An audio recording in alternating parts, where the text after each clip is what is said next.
Shrimati Sagarika Ghosh, 15 minutes. So the mic. Thank you, Honorable Chairman, sir. I rise to speak on behalf of my party, All India Trinamool Congress, on the union budget presented by the Honorable Finance Minister. Honorable Chairman, sir, inequality, inequality, inequality. This is the fundamental crisis facing our country today.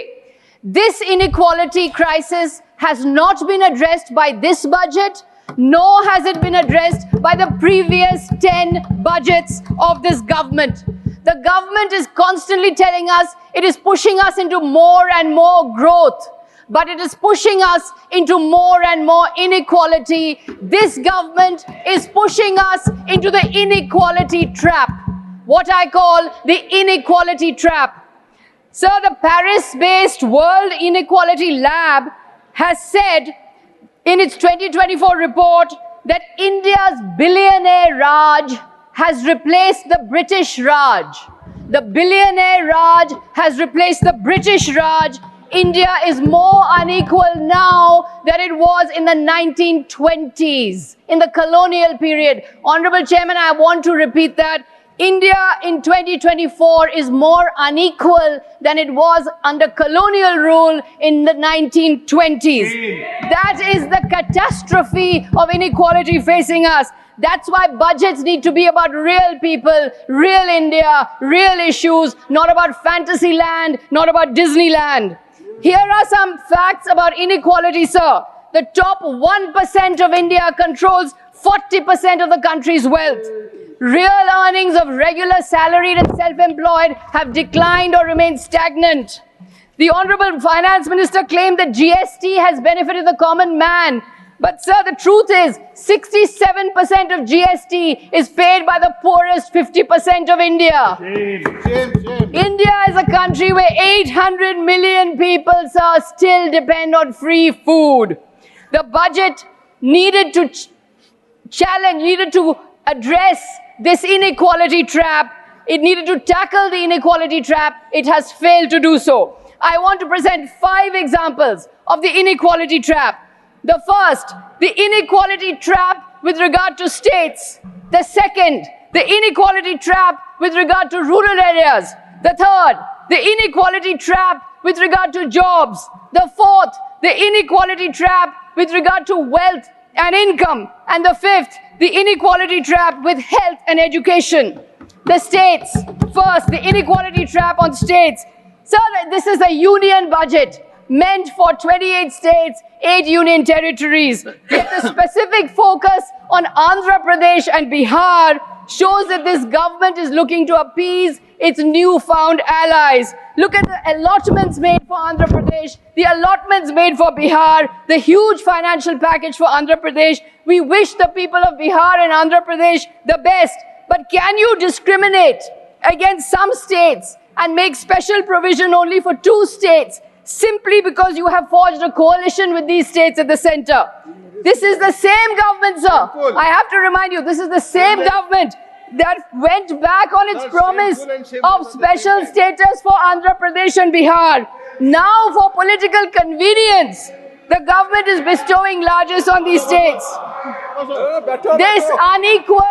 This unequal allotment is against constitutional democracy. It is constitutionally immoral. It is ethically repugnant. It is economically ruinous. This is not cooperative federalism. This is discriminatory federalism.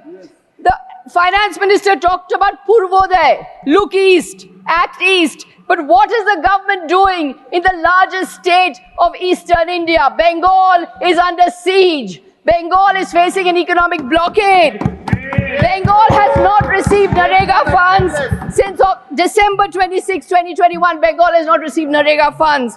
A massive over 1 lakh crore is due from the center to Bengal. The FM talked about PM Awas Yojana, but for Bengal, funds have been withheld under the PM Awas Yojana for 11 lakh sanctioned homes. 7,000 crore. 7,000 crore has been withheld from Bengal under the National Food Security Act simply because the center wants certain pictures and logos on those centers. Why this economic siege of Bengal? It's not just Bengal, sir. My friends from the DMK are here. It's about Tamil Nadu. It's about Karnataka. It's about Kerala. My friends from the Shiv Sena Uddhav Thackeray faction are here. It's about Maharashtra. Every citizen, whether from Manipur to Maharashtra to Punjab to Kerala, has equal rights to the funds of the government of India.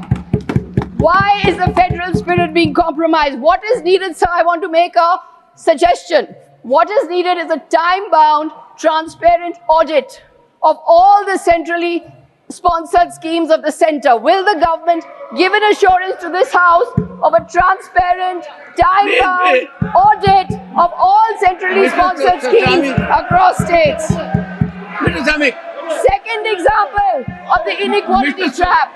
What is this? Second example of the inequality trap. The inequality trap in the rural areas. So when the government is asked about a legal guarantee for minimum support price, the government's economic managers say this will cost 17 lakh crore. Honorable member, I ask the parliament to control his member. This is not the way to run. Please take your seat. This is not the way. Why are you interrupting? Sir, no viability. Why are you interrupting? I don't appreciate interruption. This will not happen. It will not happen from either side. Please go ahead. She is making her point. Sir, and it's a well-prepared speech. We may agree, we may not agree. Go ahead. So when the government is asked about the legal guarantee for the minimum support price, the government's economic manager says we can't do this, it will cost 17 lakh crore. But what about the fact that in 2019, the government gave corporate India a tax relief of 1 lakh crore losses per year? So the Home Minister is urging people to invest in the stock market, but the poor laborer in Bengal waiting for his Narega wages does not get his Narega wages. No practical step has been taken in this budget to make agriculture buoyant. Allocations to agriculture and allied sectors have been reduced to only 3.15% of the total budget. Subsidies on fuel, food and fertilizers have been slashed.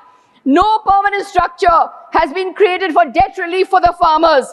When farmers agitated for minimum support price, the government refused to dialogue with them. Sir, do you know, Honorable Chairman, sir, that just this year alone, 1,200 farmers in Maharashtra have committed suicide.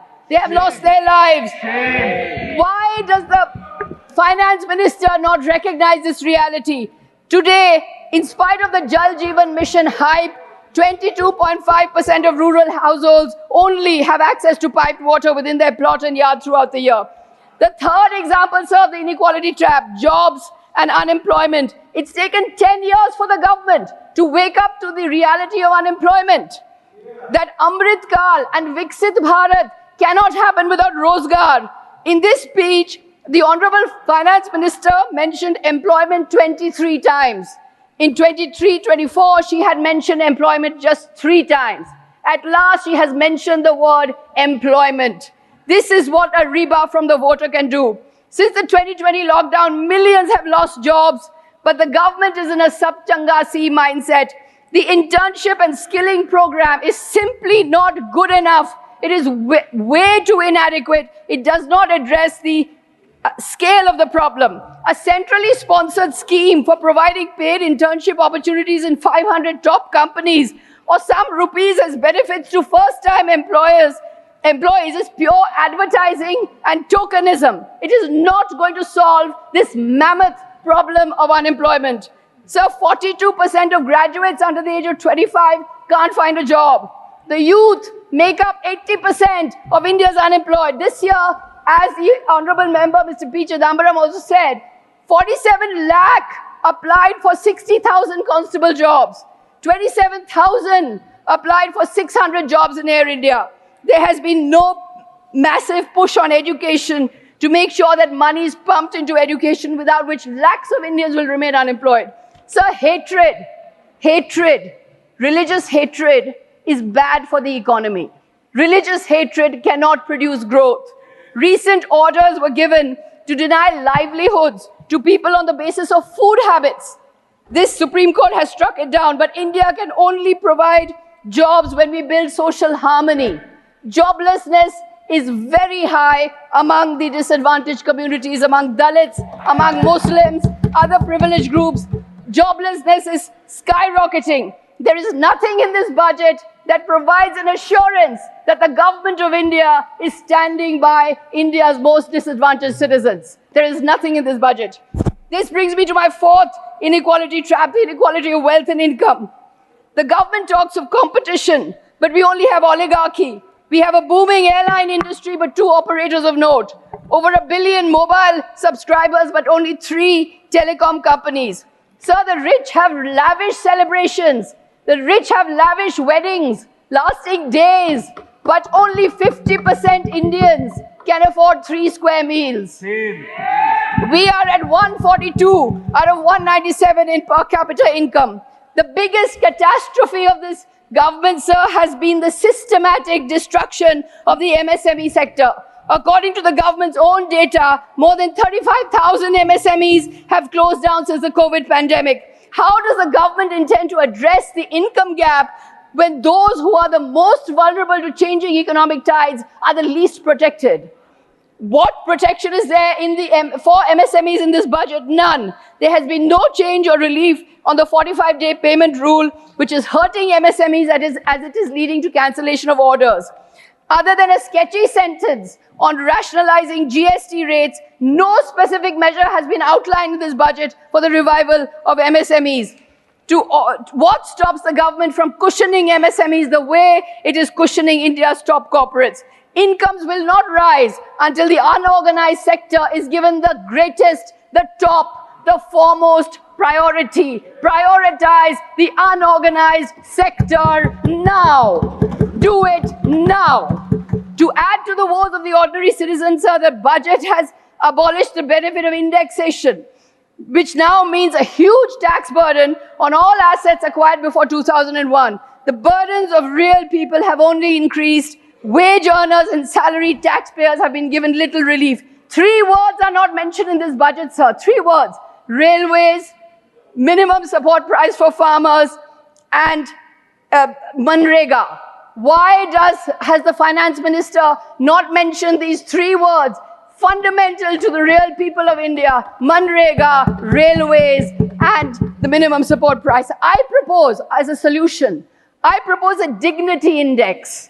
Let the government create a dignity index to measure how many are living a life of dignity and aim to create an economy where the maximum number can live a life of dignity. So the inequality trap is my 5th inequality trap of health and education. Stagnating or declining allocations to health and education, health at 1%, education hovering around 2%. In this budget, health and education allocations have only gone down. Sir, a shocking statistic for you. The UNICEF has said that India is the 2nd largest country with 0 vaccinated children. In 2023, 1.6 million children did not receive any vaccine at all. A UNICEF report says India is the 2nd largest country of 0 vaccinated children. On education, the state of education report says that 25% of 14 to 18-year-olds, sir, 25% of 14 to 18-year-olds cannot read class 2 texts. An 18-year-old cannot read a class 2 text. That is the reality of education. The budget shows no awareness of this demographic disaster that is threatening to take over our demographic dividend. Sir, Amartya Sen has said economic development cannot be sustained without an educated and healthy workforce. A budget is much more than just numbers. A budget should reflect the ideals of this August House. This August House reflects the ideals of the Constitution of dignity and equality of all. Yes. In Bengal, we are respecting dignity, but the government is not. The government needs to wake up from its bubble and smell the coffee, or rather the chai, but without sugar, because Indians cannot afford sugar. So we were wanting a budget for the people. We have got a budget for the privileged. This budget, the budget of Please 2024, conclude. remains trapped in the inequality trap. Thank you, sir. Stay ahead with our cutting-edge news app. Instantly access the latest shorts in just 1 minute and breaking news in just 50 words. Download now for a smarter, faster news experience.